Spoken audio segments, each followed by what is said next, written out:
Hello and welcome to Hooray.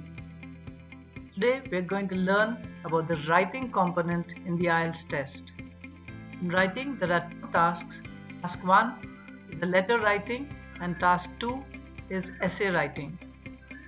This goes for the general training students. In letter writing there are three kinds of letters: formal, semi-formal and informal. Let's take a look at the semi-formal letter in depth. The approach to task 1, which is letter writing, is that you have to take 20 minutes to complete this task. You have to write at least 150 words, but 160 to 180 words is recommended. You should analyze the task correctly and address the 3 bullet points given and elaborate on them. 4 criteria for letter writing are task achievement, coherence and cohesion, grammatical range and accuracy, and lexical resource. Let's look at the structure of the letter. You should have an introduction, body, and conclusion. In the introduction paragraph, you need to paraphrase the rubric and state the purpose of why you are writing.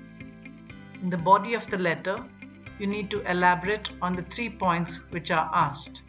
And in the conclusion, you need to give a closing statement.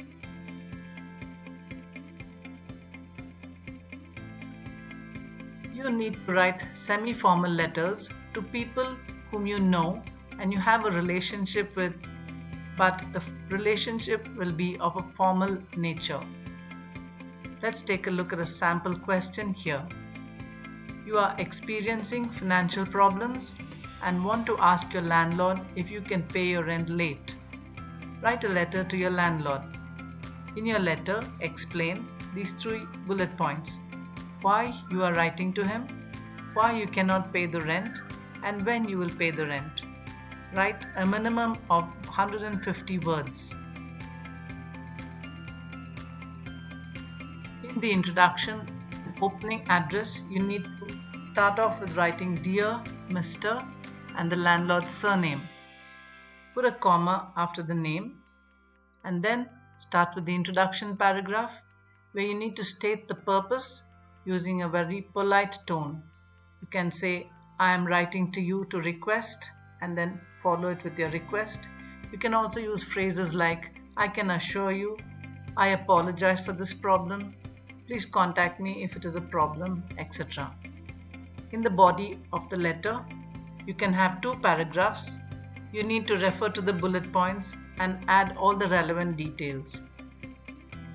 The conclusion usually can call for action, express thanks, or ask for a response.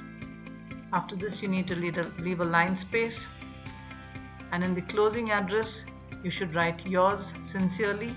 Write the letter Y with an uppercase, and S for sincerely should be in lowercase. Put a comma after Y and then leave a line space and write your full name at the end. Please remember to leave line spaces between each paragraph and also maintain left alignment. Every line should start on the left margin.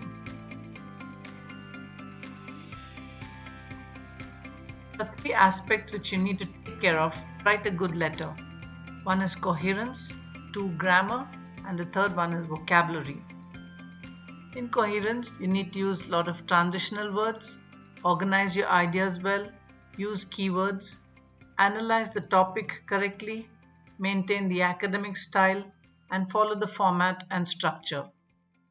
In grammar, you need to use tenses in the correct form, use all the parts of speech appropriately. The subject-verb agreement has to be perfect. You should not use contraction forms and use a lot of cohesive devices where appropriate.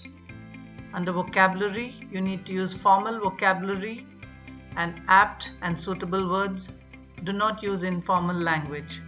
Use linking phrases, use idioms and expressions, and make sure you write with correct spelling. Now let's take a look at some tips for you to practice. Read, use your dictionary, learn vocabulary, and finally apply what you have learned. Read every day, read the sentences aloud, diversify your reading list. Use your dictionary and learn root words, do word puzzles, and learn new words every day. Under vocabulary, make your own vocabulary tests, use comprehensive to expressive vocabulary, make synonym word lists, and finally you need to apply what you've learned theoretically. Use the new words in sentences while you speak and write. While writing a letter, make sure you practice spelling and edit your writing work at the end. With this, we come to the end of the tips as to how you can write a semi-formal letter. Wish you all the best and write well. Thank you.